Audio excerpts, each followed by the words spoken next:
vamos a hablar acerca de la salida de campo en San José del Guaviare, en donde pudimos poner en práctica todos los temas aprendidos en clase teóricamente, los asimilamos y los apropiamos con las actividades desarrolladas en este sitio de práctica.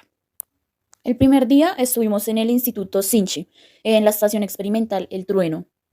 Allí pudimos observar cómo se usa, digamos, la integración de los árboles y la agricultura para generar un sistema, pues todo lo contrario a degradado, un sistema que pueda ser mantenido por sí mismo, sin necesidad de fertilizantes ni agrotóxicos, que puedan alimentar el suelo con sus podas, que el hábitat de la producción de alimentos tengan como una nivelación entre ellos para poder subsistir. También nos informaron, nos explicaron acerca de la parte del laboratorio, donde aclaran cada una de las labores realizadas, las funciones de cada equipo y de cada, digamos, ayudante en este instituto. Esto es con ayudas de profesionales hasta campesinos que realizan diferentes controles de calidad en plantas y semillas que pueden producir pues, en el departamento para comercializarlas de manera en que los campesinos puedan obtener un beneficio económico. Allí ellos deben tener en cuenta y según sus estudios, saben cuándo es el momento para recolectar las semillas, qué cantidad de semillas se debe recolectar, que es aproximadamente hasta su 60%, ya que el resto, el 40%, debe ser usado para alimentación de las aves o los animales o para la misma recuperación del árbol a la hora de que estas semillas, de que estos frutos caigan al suelo. A partir del mediodía tuvimos una toma y recolección de datos, que es de silvopastoriles, que se involucra más con la ganadería, esto pues para hacer más amigable y funcional la relación entre los árboles, las especies arbóreas y pues los animales. Uno de los aprovechamientos de este sistema es el de la madera. Allí se realizaron unas prácticas de medición de árboles para pues lograr saber cuál era la biomasa y pues cuánto carbono se producía y su aporte económico pues a la comunidad. Este bosque cuenta con 23 especies de plantaciones herbóreas. Específicamente en un espacio había una plantación que entre planta y planta habían 5 metros, pero en realidad entre las camas habían 10 metros. También se nos comenta que el cultivo de plantas de cobertura y de plantas endémicas ayudan en el proceso de enriquecimiento y pueden cuidar el suelo e incrementan la humedad. Esos productos maderables que resaltan son el moriche y el arazá, que tienen un gran potencial de enriquecimiento, que se usan de diferentes formas como para alimentos y la industria cosmética. Con esto podemos decir que desde la perspectiva de un ingeniero ambiental, esto contribuye a la biodiversidad de especies, tanto de flora como fauna, ya que no se promueve la implantación de especies invasoras en estos lugares de conservación, lo que permite una alternativa para el deterioro de los sistemas maderables. Para este modelo es importante que no se genere una competencia entre las especies por ningún servicio que se ofrezca, y también es bueno que este sistema pueda enriquecer fácilmente al bosque y favorecer la diversidad. Y en el sistema agroforestal, que va acompañado del aprovechamiento de las especies en los sistemas silvopastoriles, vemos que un sistema está pensado para el aprovechamiento de todo el ganado y que no exista el monocultivo, sino que al contrario se promueva el multicultivo o el policultivo para que se pueda continuar con el crecimiento de la biodiversidad. Así también se puede promover un futuro corredor biológico para que estas especies sigan creciendo y aún así no se desaproveche la biodiversidad. Iniciamos en el día 2 en el recorrido de la Serranía de la Lindosa. El plan de manejo se basa en la preservación de ecosistemas estratégicos en el corredor de transición, pero los mecanismos detallados de conservación se han quedado cortos en el sentido en que no han contemplado el grado de complejidad funcional de los ecosistemas. Los criterios que dieron lugar a la demarcación del área geográfica han sido disgregados por cuanto iniciaron con la protección de algunas microcuencas, luego se proyectaron al resguardo de afloramientos rocosos de interés geológico y por último contemplar el interés de la población asentada. Los objetivos de la conservación de la reserva, primero, es fortalecer y mantener la calidad, cantidad y regularidad de los flujos físicos y bióticos, con el objeto de garantizar la conectividad ecosistémica entre la reserva. Segundo, proteger la fauna y la flora características de estos ecosistemas junto con sus especies endémicas. Restaurar y proteger los valores naturales, históricos y paisajísticos de la zona como patrimonio e identidad cultural. Cuarto, restaurar el paisaje como elemento ambiental que disfrute visual, espiritual y afectivo con la reserva. Los guías conocen el plan de manejo del área protegida en cuanto a sus conocimientos, porque no tienen como tal un documento, pues digamos que donde lo evidenciado de las especies, esto con el fin de que el turista sepa por dónde caminar sin hacer daño a los ecosistemas. Existen estudios de capacidad de carga. En nuestra visita y el recorrido por el sendero, los guías nos nombran que semanalmente ingresa una gran cantidad de ecólogos y senderistas, aproximadamente 50 a 100 personas. Esto en tiempos como Semana Santa, mitad de año, final de año,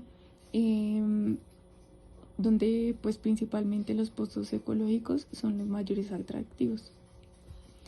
En cuanto a las personas que pueden ingresar al mismo tiempo, de acuerdo a las cantidades anteriores, los guías proponen que se dividan grupos de 15 a 20 personas, así se ingresan en un recorrido más o menos de 15 minutos de diferencia para que sea una manera más controlada y que no se vea tan afectado el sendero.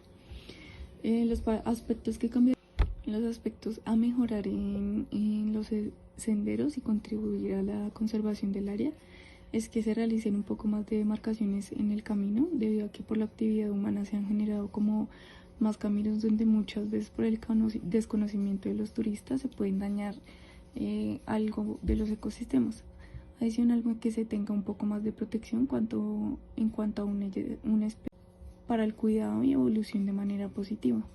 Las partes más afectadas del recorrido por la actividad turística es que los guías nos mencionaban que antes, cuando no había el control, pues las personas iban a hacer como un tour, puede decirse así, pero ingresaban carros y motocicletas. Entonces, debido a estos daños que generaron, cerraron el camino y que solo sea un sendero, digamos que peatonal. Y adicionalmente se propondría que se instale una valla donde se indique que este sitio es un área protegida. ¿Cómo se afecta la biodiversidad por la actividad turística? La principal afectación es que para el ingreso de turistas se deben generar modificaciones, en bastantes de los casos la destrucción del hábitat de flora y fauna terrestre, cambios de uso de suelo forestal, produciendo así el cambio del hábitat de muchas especies. En la serranía lanindosa no es evidente dichos daños al día de hoy. En tiempos pasados el ingreso de vehículos era, digamos que normal, como lo mencioné anteriormente, y turismo turístico y actividades de este ámbito, produciendo así los activos necesarios para su sostenimiento, que también se pueden evidenciar otro tipo de negocios, como son de abarrotes, baños y servicios de primera necesidad, esto generando así activos para el sostenimiento. ¿Cuáles son los BOC del área e indique si han sido efectivos? Primero, bosque húmedo tropical de las tierras bajas. Segundo, sabanas tropicales. Tercero, bosques andinos de la cordillera oriental. Cuarto, vegetación de la sabana del río Magdalena. Quinto, bosques húmedos tropicales de Nechi, Magdalena Medio. La capacidad regenerativa de los bosques de la zona amazónica es sorprendente, y como se han visto, las limitaciones de cada uno de estos estratos expuestos determinan una gran variedad de especies y ecosistemas, lo que permite a la zona progresar en base a los objetivos propuestos de conservación, ya que predominan en la protección de especies, y ellas producen aún así más extensión de las mismas, progresando y dejando atrás el oscuro pasado en donde no eran protegidas. ¿Qué mejoras propone? Efectivamente, cada una de las propuestas promueven la conservación y asimismo producen el ingreso a la zona de protección pasado en donde no eran protegidas. ¿Qué mejoras propone? Efectivamente, cada una de las propuestas promueven la conservación y asimismo producen el ingreso a la zona de protección esté visualizada y tenga alternativas para ser protegida, a su vez ser fuente de medio para la gente que vive en esas cercanías, donde se desea proteger y hacer notar la zona. Esto generando el turismo y lo que ellos llaman movimiento de caja, lo cual produce empleo, turismo y mejoras a la zona en pro de su protección. Tercer día en San José del Guaviare, observamos el mapa que hemos recorrido en Avanza Maps, encontramos el resguardo Panure y varias etnias indígenas que lo conforman, entre ellos el tucano. La relación con la naturaleza que tienen los tucano es inmensa, ya que las comunidades dependen de ella cuando rezan en sus cultivos en lugares sagrados. Para ellos, el que la naturaleza les pueda brindar algún servicio como la pesca y recolección de frutales es un privilegio, cuidan y protegen su entorno. Prácticas tradicionales como la chagra tienen más de una especie como la yuca, ñame, chontaduro y la coca, en diferencia a los cultivos tradicionales de los campesinos de otros lugares, que desarrollan policultivos con uso excesivo de agroquímicos. Para lograr artesanías depende de varios factores como la experiencia y habilidad del artesano, el tipo de tejido, la clase de semilla, el tamaño de la artesanía. Las manillas pueden demorarse 10 a 30 minutos en tejido plano y con semilla, y los bolsos o demás accesorios sean en tejido plano o en crochet con un tamaño de 15 centímetros pueden demorarse 2 horas. Por el ciclo de fabricación de la artesanía, su valor tendría que ser mayor al que lo venden, ya que la dedicación y tiempo que colocan podría generar más recursos al resguardo. La jornada de cosecha varía entre 6 meses y luego 6 meses debe reposar la tierra para que pueda ser nuevamente utilizada. De esa manera el suelo no pierde los nutrientes. También se debe realizar el rezo antes y después de ser cultivada la cosecha. Porque nosotros mismos venimos aquí al territorio y buscamos la materia prima. Hacemos el recorrido, la sacamos, luego sacamos las fibras, las lavamos, las cinturamos y va el secado. Entonces si compramos, digamos, la fibra a otro grupo, porque hay otro grupo que también nos la vende, pues nos quedan muy pocas ganancias. Pero si nosotros hacemos todo el trabajo, pues nos queda, porque ya no tenemos que darle dinero a nadie. Y ahí donde entraron ustedes, ese es el sitio de venta de nosotros. O sea, directamente el artesano dice, tengo esto, ahí llega una persona encargada de decir, bueno, usted vende hoy, tenemos esto, le damos todo el inventario y él responde por ahí.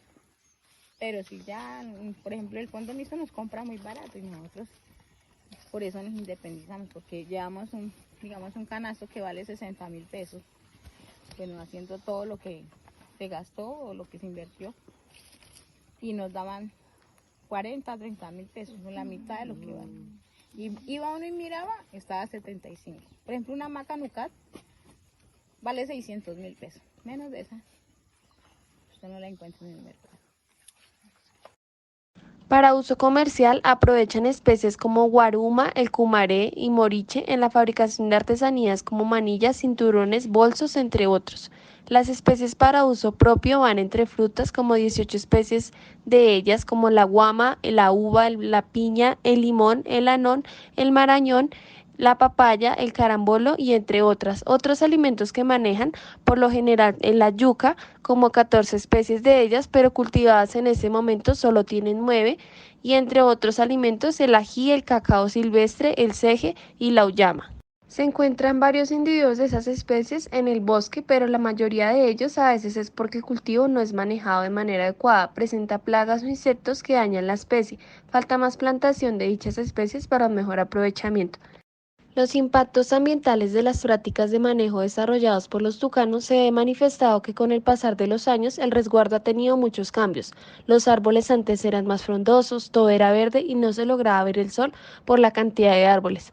Antiguamente utilizaban el barbasco para pescar, pero teniendo en cuenta el daño que generaba en el ambiente ya no lo utilizan y adicional a esto ya no cuentan con caños cercanos por las construcciones aledaños. Por el uso de recursos de los tucanos se ha percibido la disminución considerable de especies maderales, frutales y plantas, porque no le dan un buen manejo adecuado a los recursos.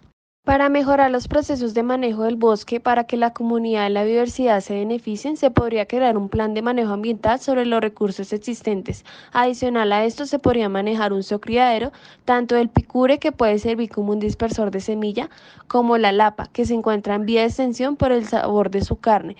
Pueden tener en cuenta las talas selectivas, optimizando el manejo de recursos y realizando rotación a los cultivos diferentes, aportando nutrientes al suelo y la aplicación de fertilizantes naturales, no perdiendo en sí las culturas indígenas. Como sistema tradicional seleccionamos un policultivo que maneja una planificación previa de siembra. De acuerdo a esto se establece una secuencia de cultivos con 3 tipos de camas y en qué mes se cultivó cada uno. Por ejemplo, el maíz y el frijol se sembraron en la cama 1 entre el mes 8 y el mes 10, la soya y el tomate en la misma cama en el mes 1 y el maíz y la arveja entre el mes 4 y el mes séptimo. Asimismo, la secuencia de la siembra está organizada de acuerdo al cambio de estaciones. Los cultivos de hoja y los tubérculos se siembran a la sombra para que reciban un riego menos frecuente, a diferencia de los cultivos de fruto que reciben un riego mucho más constante.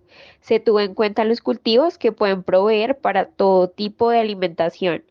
Una forma de cosecha alternativa es la siembra de cultivos altos o de fruto, como el tomate, la berenjena, el maíz, el pimiento y el pepino, y están los cultivos de hoja, raíz o suelo, como la espinaca, la yuca o el camote. La regla general de este cultivo es que no se siembre el mismo tipo de cultivo por más de 2 años en el mismo lugar, ya que las plagas pueden establecerse en este tipo de suelo. Y la finalidad de estos policultivos es promover los agroecosistemas sustentables. Para la preparación del suelo, las camas se deben preparar con un asadón hasta que el suelo esté fino y mezclar 5 kilogramos de compost por metro cuadrado, añadiendo una buena tierra para elevar el nivel de la cama unos 20 centímetros sobre el huerto. Las camas de los cultivos se pueden dividir en 4 camas y su medida aproximada puede ser entre 1 metro de ancho y 5 metros de largo, lo suficiente para pasar entre ellas. Posterior a todo esto, se deberá colocar una cerca alrededor del huerto para mantener alejados a los animales antes de que germinen las semillas.